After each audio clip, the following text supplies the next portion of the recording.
प्यारे विद्यार्थियों, आज हम कक्षा 7 का ये हिंदी ओलंपियाड का अभ्यास प्रश्न पत्र हल करने वाले हैं। ये प्रश्न पत्र 2024 की परीक्षा का है। हिंदी ओलंपियाड फाउंडेशन के द्वारा इस परीक्षा का आयोजन किया गया था।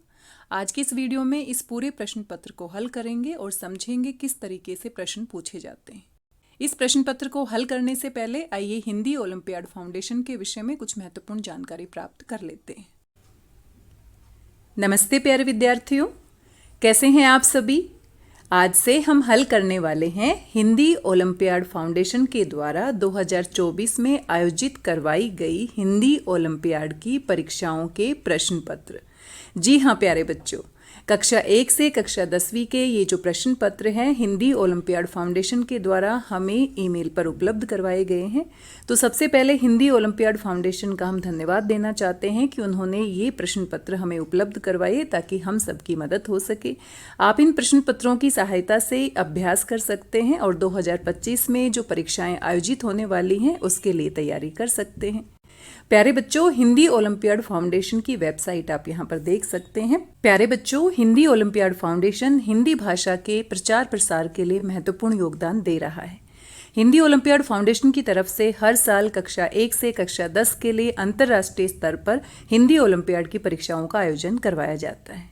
इस परीक्षा में भाग लेने के लिए आप अपने विद्यालय की तरफ से रजिस्ट्रेशन करवा सकते हैं या फिर आप खुद से इंडिविजुअल लेवल पर भी अपना रजिस्ट्रेशन करवा सकते हैं। आप यहाँ पर इनके कॉन्टैक्ट नंबर देख सकते हैं और साथ में हिंदी ओलंपियाड फाउंडेशन की वेबसाइट पर भी आप विजिट कर सकते हैं www.hindiolympiad.com। जैसे आप इस वेबसाइट पर जाएंगे आपको बहुत सारी महत्वपूर्ण जानकारी वहाँ से मिल जाएगी और साथ में और भी अगर जानकारी चाहिए तो यहाँ पर इस वेबसाइट पर आप विजिट कर सकते हैं। प्यारे बच्चों, हिंदी ओलंपियाड फाउंडेशन की तरफ से हमें कक्षा 1 से लेके कक्षा 10 तक के प्रश्न पत्र उपलब्ध करवाए गए हैं। आप यहाँ पर देख सकते हैं। बारी बारी से इन प्रश्न पत्रों को हम हल करेंगे और अपनी 2025 की परीक्षाओं की तैयारी हम करेंगे। आइए अब इस प्रश्न पत्र को हल करते हैं। सबसे पहले आप यहाँ पर देख सकते हैं आपको विद्यालय का नाम लिखना होता है। प्रतियोगी, आप सभी बच्चे जो परीक्षा देने वाले हैं उसे प्रतियोगी कहते हैं। तो यहाँ पर आपको अपना नाम लिखना है। ये हस्ताक्षर यानी सिग्नेचर का छोटा रूप है, यहाँ पर सिग्नेचर करने हैं। अनुक्रमांक हम रोल नंबर को कहते हैं, तो यहाँ पर आपको अपने रोल नंबर लिखने हैं। कक्षा 7 के लिए अभ्यास प्रश्न पत्र है। कुल आपके 100 अंक रहेंगे और 1 घंटे का आपको समय मिलेगा।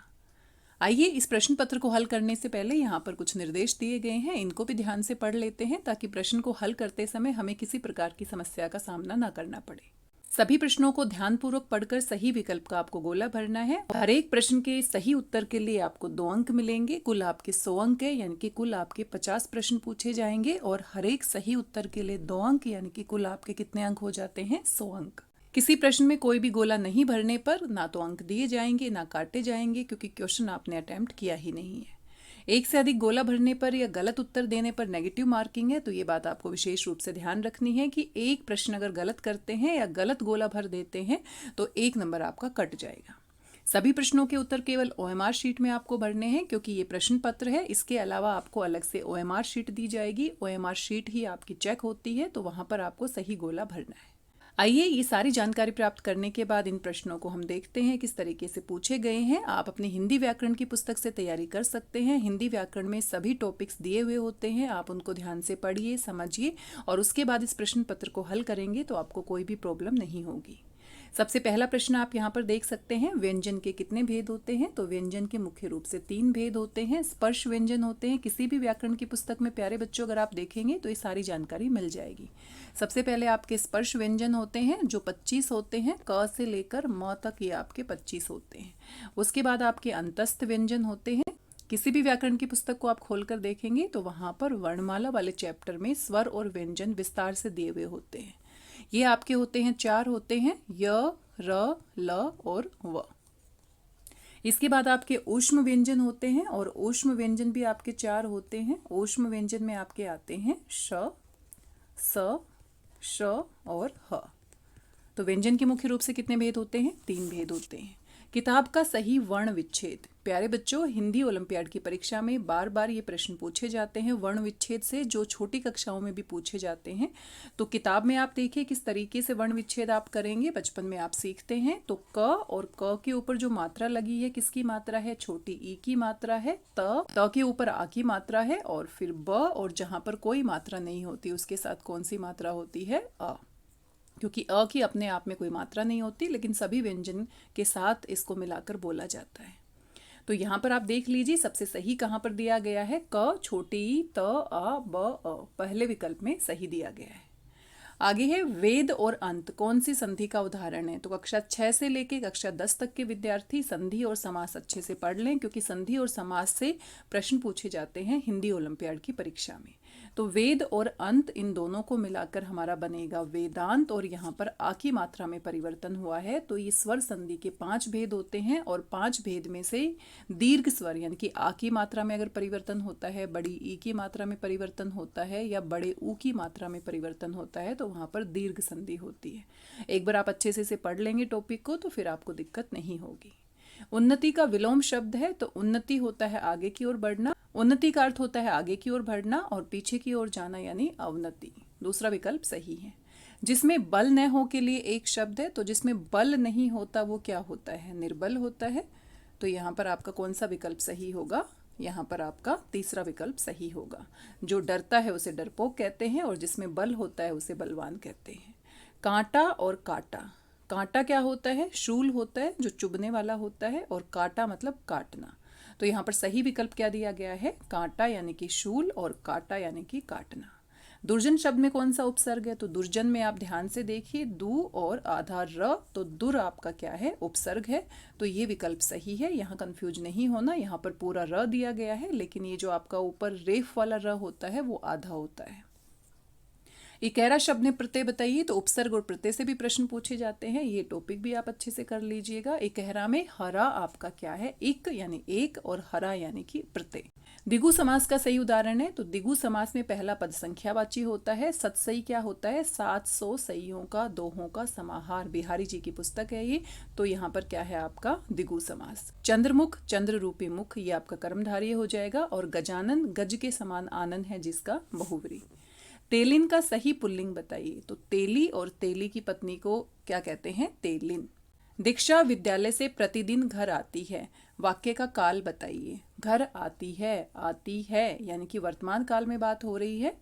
आती थी तो आपका क्या होता, भूतकाल। आएगी तो क्या होगा, भविष्यकाल। अंधे के हाथ बटेर लगना। तो बटेर एक पक्षी होता है। मान लीजिए आप शिकार कर रहे हैं तो बहुत सावधानी से आपको पक्षियों को पकड़ना होता है, लेकिन अंधे व्यक्ति को अगर बटेर मिल जाती है बिना किसी प्रयास के, तो इसका मतलब क्या होगा, अयोग्य व्यक्ति को मूल्यवान वस्तु मिल जाना। क्योंकि अंधे को तो दिखाई नहीं देता और फिर भी उसको हाथ में बटेर मिल जाती है। तो यहाँ पर अयोग्य व्यक्ति को मूल्यवान वस्तु मिलना। प्यारे बच्चों, मुहावरे और लोकोक्तियों में सीधे अर्थ नहीं होते हैं, अर्थ छुपे हुए होते हैं, तो उसको थोड़ा समझने का प्रयास करना है। सुरभि तो अर्चना के कान भरती रहती है। तो कान भरना मुहावरे का अर्थ पूछ लिया गया है। कान भरना यानी किसी की चुगली करना। हानि पहुंचाना निम्न में से किस मुहावरे का अर्थ है। तो देखिए मुहावरों से लगातार 3 प्रश्न पूछ लिए गए हैं। तो हानि पहुंचाना क्या होता है, कुआं खोदना। किसी के लिए कुआं खोदना यानी कि उसको हानि पहुंचाना। गुड़ गोबर करना यानी काम को बिगाड़ देना। टेढ़ी खीर होना यानी बहुत मुश्किल काम होना। ऊंची दुकान फीका पकवान का अर्थ क्या होता है। अब ऊंची दुकान है, फीका पकवान है, तो नाम तो बहुत अधिक है और गुण बहुत कम है। तवर्ग का उच्चारण स्थान क्या है। तो तवर्ग को आप ध्यान से बोलकर देखेंगे तो त, थ, द, ध, न। तो जब आप तवर्ग के वर्णों को बोलते हैं तो आपके दांतों को हवा स्पर्श करते हुए निकलती है। तो यहाँ पर आपका कौन सा विकल्प सही होगा, ख। पुस्तक कौन सा शब्द है। तो पुस्तक आपका क्या है, संस्कृत से आया है और ये आपका तत्सम शब्द है। वह कुल्हाड़ी से वृक्ष काटता है। यहाँ पर कारक बताना है। तो कुल्हाड़ी की सहायता से काटता है। तो यहाँ पर क्या है, कर्ण कारक। पृथ्वी का पर्यायवाची शब्द है। तो पृथ्वी को रत्न गर्भा भी कहते हैं, क्योंकि पृथ्वी के अंदर बहुत सारे रत्न छुपे हुए होते हैं, रिसोर्सेज होते हैं। तो ये आपका पहला विकल्प क्या है, सही। स्वर्णमयी क्या होता है, सोने जैसी। वसुमती पृथ्वी नहीं होता, वसुंधरा पृथ्वी होता है। इनमें से कौन सा शब्द अशुद्ध है। तो अशुद्ध यहाँ पर आपने पहचानना है जहाँ पर सही मात्राएं नहीं है। कलश सही लिखा गया है, शुद्ध है। कल्याण भी सही लिखा गया है। पूव्य आपका क्या है, गलत। ध्वनि चिन्हों के लिखित रूप को हम क्या कहते हैं? ध्वनि चिन्हों के लिखित रूप को हम क्या कहते हैं? वर्ण कहते हैं। अनुनासिक को अन्य किस नाम से पुकारा जाता है? तो अनुनासिक में हम चंद्र बिंदु लगाते हैं, तो ये आपका क्या हो जाएगा? तीसरा विकल्प। अनुस्वार में हम बिंदु लगाते हैं और विसर्ग में हम पीछे 2 बिंदु लगाते हैं। द का उच्चारण स्थान है, तो यहाँ पर टाइपिंग एरर है। ये कौन से वर्ग में आता है? तो त थ आपका त वर्ग में आता है और उच्चारण स्थान क्या है आपका? दंत। शिक्षार्थी का सही संधि विच्छेद है, तो शिक्षा जमा अर्थी, कैसे लिखेंगे इसको? शिक्षा और जमा अर्थी। तो यहाँ पर आप देख लीजिए जो सबसे सही लिखा गया है यहाँ पर लिखा गया है। होठ का तत्सम रूप है, तो होठ हम हिंदी में कहते हैं और वैसे होता है ओष्ठ होता है, तो ये पहला विकल्प सही है। कृष्ण का विलोम शब्द है, तो कृष्ण काला होता है और कृष्ण का विलोम शब्द हम कहेंगे तो श्वेत होता है। श्वेत और कृष्ण, श्वेत होता है सफेद और कृष्ण होता है काला। जो अभी अभी जन्मा हो के लिए एक शब्द है, तो जो अभी अभी जन्म लेता है उस बच्चे को नवजात कहते हैं। प्रति उपसर्ग वाला शब्द पहचानिए, तो प्रतिध्वनि, तो प्रति यहाँ पर उपसर्ग लगा है। शब्दों के अंत में लगने वाले शब्दांश क्या होते हैं? प्रत्यय कहलाते हैं और शब्द के आगे जो लगते हैं उन्हें हम उपसर्ग कहते हैं। और विराम चिन्ह क्या होते हैं? जब हम भाषा को लिखते हैं तो थोड़ी देर के लिए जो हम रुकते हैं उसको हम विराम चिन्ह कहते हैं। तो यहाँ पर आपका दूसरा विकल्प सही है, प्रत्यय। पीतांबर शब्द में समास बताइए, तो पीले हैं अंबर जिसके, तो ये विशेष रूप से विष्णु के लिए प्रयोग किया जाता है, तो ये आपका क्या है? बहुव्रीहि। तो यहाँ पर पहला विकल्प क्या हो जाएगा? सही। सही वर्तनी वाले शब्द को चुनिए, तो यहाँ पर सही किस तरीके से लिखा गया है? नमस्कार, आप देखिए नमस्कार, ये आपका विकल्प क्या है? सही है। प्रसाधन में मूल शब्द है, तो प्र यहाँ पर उपसर्ग है और मूल शब्द क्या हो जाएगा? साधन। बचाव में प्रत्यय है, तो बचाव में बचना क्रिया है और बचना क्रिया में आओ अगर हम लगाते हैं तो बचाव बनता है। निरक्षर का विलोम शब्द है, निरक्षर होता है जो अक्षरों की जानकारी नहीं रखता है और जो अक्षरों की जानकारी रखता है उसको साक्षर कहते हैं। हिरण का पर्यायवाची नहीं है, तो अंशु क्या होता है? किरण होती है। कृष्णा सागर हिरण को ही कहते हैं, सारंग हिरण को कहते हैं, तो अंशु यहाँ पर क्या होगा? सही। मीनार शब्द का बहुवचन क्या है? तो मीनार से मीनारे बन जाएगा, पहला विकल्प सही है। यह उसकी पुस्तक है, इसमें उसकी क्या है? उसकी संबंध बताने का काम कर रहा है, तो संबंध कारक है। घमंडी शब्द किस प्रकार का विशेषण है? तो गुणवाचक विशेषण है, किसी के गुण के बारे में जानकारी दे रहा है।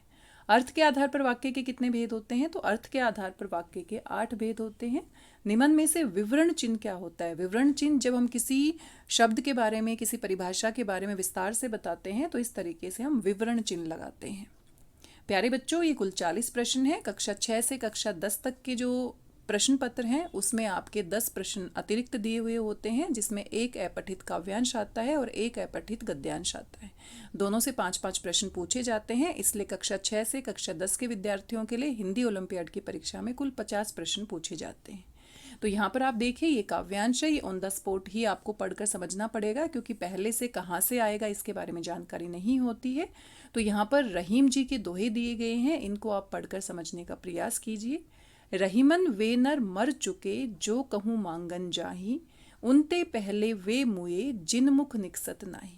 तो प्यारे बच्चों, ये थोड़ा सा आपको दिमाग लगाना पड़ेगा। रहीमदास जी कहते हैं कि वे नर यानी कि वे मनुष्य मर चुके हैं जो कहूँ मांगन जाई, जो भीख मांगने के लिए जाते हैं। तो जो व्यक्ति भीख मांग कर खाता है या भीख मांगने से अपने जीवन का गुजारा करता है उसमें स्वाभिमान नहीं होता, क्योंकि जिसमें सेल्फ रिस्पेक्ट होता है, स्वाभिमान होता है, वो मेहनत कर कर खाता है। तो रहीमदास जी कहते हैं कि वे मनुष्य जो भीख मांग कर अपना गुजारा करते हैं, अपना पेट भरते हैं, वो मर चुके हैं। उनते पहले वे मुए, मुए यानी कि मर जाना, और जो मांगने के लिए जाते हैं उनसे पहले वे लोग मर जाते हैं जिन मुख निकसत नाही, जो अपने मुंह से मांगने वाले को मना कर देते हैं, मांगने वाले को कुछ देते नहीं है, वो उनसे पहले मर चुके हो। यानी दोनों में ही स्वाभिमान की कमी है। रहीमन धागा प्रेम का मत तोड़ो चटकाए। रहीमदास जी कहते हैं प्रेम का जो धागा है, रिश्तों में जो हमारे संबंध होते हैं, प्रेम के संबंध होते हैं जिनमें स्नेह होता है, उसको हमें कभी भी जल्दबाजी में नहीं तोड़ना चाहिए। वो धागे के समान होता है और धागे को खींच कर, चटकाए कर, बहुत तेज से अगर हम तोड़ देते हैं, टूटे से फिर ना जुड़े, जुड़े गांठ पड़ी जाए। और एक बार टूटने के बाद वो जुड़े यानी कि जुड़ता नहीं है, और अगर गलती से हम जोड़ भी देते हैं तो उसमें गांठ पड़ जाती है। तो ऐसे ही जो हमारे रिश्ते होते हैं बड़े नाजुक होते हैं, धागे के समान होते हैं। अगर उसमें हम कहा सुनी करते हैं, एक दूसरे का सम्मान नहीं करते हैं, लड़ाई झगड़ा करते हैं, तो वो टूट जाते हैं। और टूटने के बाद दोबारा से बातचीत हम शुरू तो कर देते हैं, लेकिन फिर हमारे मन में वो भाव नहीं रहता। तो हमें रिश्तों को संभाल कर रखना चाहिए। रहीमन निज मन की बिथा, बिथा क्या होता है? दुख। मन ही राखो गोय। रहीमदास जी कहते हैं कि अपने मन के दुख को अपने मन में ही छिपा कर रखना चाहिए, हमें बाहर किसी से नहीं बताना चाहिए। सुने अठीले हैं लोग सब, जो लोग हैं जिनको हम सुनाएंगे वो सुनकर अठीले हैं यानी कि आनंद लेंगे, वो हमारे दुख में दुखी नहीं होंगे, हमारे दुख को दूर नहीं करेंगे बल्कि मजे लेंगे। बाटी न ले हैं कोई, और कोई भी उस दुख को बांटता नहीं है, कम नहीं करता है, साझा नहीं करता है, बल्कि उसके मजे लेते हैं। इसीलिए दुख में मनुष्य को इतना मजबूत बनना चाहिए कि वो अपने दुख को सहन कर सके। इन सभी दोहों को पढ़ने के बाद आइए प्रश्नों को देख लेते हैं। सबसे पहले कौन मरता है? मांगने वाले से मना करने वाला पहले मरता है, तो दूसरों से मांगने वाला तो मरता ही है, लेकिन सबसे पहले पूछा गया है तो दूसरा विकल्प क्या है सही। हमें प्रेम का धागा क्यों नहीं तोड़ना चाहिए? क्योंकि तोड़ने के बाद जब जोड़ते हैं तो उसमें गांठ पड़ जाती है, वो पहले वाला भाव नहीं रहता। हमें क्या बात दूसरों को नहीं बतानी चाहिए? हमें अपने मन की व्यथा को नहीं बताना चाहिए। खुशी को तो हम शेयर कर सकते हैं, लेकिन दुख को नहीं बताना चाहिए, लोग मजे लेते हैं। मुए का अर्थ क्या होता है? मुए का अर्थ होता है मरना। उपयुक्त काव्यांश कहाँ से लिया गया है? तो रहीम के दोहों से लिया गया है, पहला विकल्प सही है। प्यारे बच्चों, 5 प्रश्न यहाँ आपके जो अपठित गद्यांश दिया गया है वहाँ से पूछे जाएंगे, तो आइए जल्दी से इसे पढ़ लेते हैं। एक बार नेहरू जी रूस की यात्रा पर गए। नेहरू जी रूस की यात्रा पर गए, वहाँ उनका बहुत शानदार स्वागत हुआ। रूस के किसी गांव का एक बच्चा भी उन्हें देखने और मिलने आया था। पहरेदारों ने उसे अंदर जाने नहीं दिया। बच्चा रोते रोते निराश होकर वहीं बैठ गया। कुछ देर बाद नेहरू जी बाहर आए और बच्चे को रोता हुआ देखा। वे उसके पास गए और बड़े प्यार से पूछा, तुम रो क्यों रहे हो? बच्चे ने जवाब दिया, मैं एक गरीब लड़का हूँ और दूर के गांव से नेहरू जी को देखने के लिए यहाँ आया हूँ, पर पहरेदारों ने मुझे अंदर नहीं जाने दिया। नेहरू जी ने बच्चे को गले से लगा। बच्चा यह नहीं जानता था कि वे ही नेहरू जी हैं। फिर भी उन्होंने उसे फूलों का एक गुलदस्ता दे दिया। फिर उन्होंने बच्चे को एक पेन और अपना फोटो उपहार में देते हुए कहा, मैं ही पंडित नेहरू हूँ और मुझे तुमसे मिलकर बहुत खुशी हुई। आशा है कि तुम भारत का नाम सदा याद रखोगे। तो ये एक किस्सा है नेहरू जी के जीवन से जुड़ा हुआ। तो आइए यहाँ से प्रश्न पूछे गए हैं, उनको भी देख लेते हैं। गद्यांश के लिए उपयुक्त शीर्षक है, तो गद्यांश के लिए उपयुक्त शीर्षक की बात करें तो नेहरू जी की यात्रा। नेहरू जी ने गुस्सा तो किया ही नहीं, गांधी जी की तो बात हुई नहीं।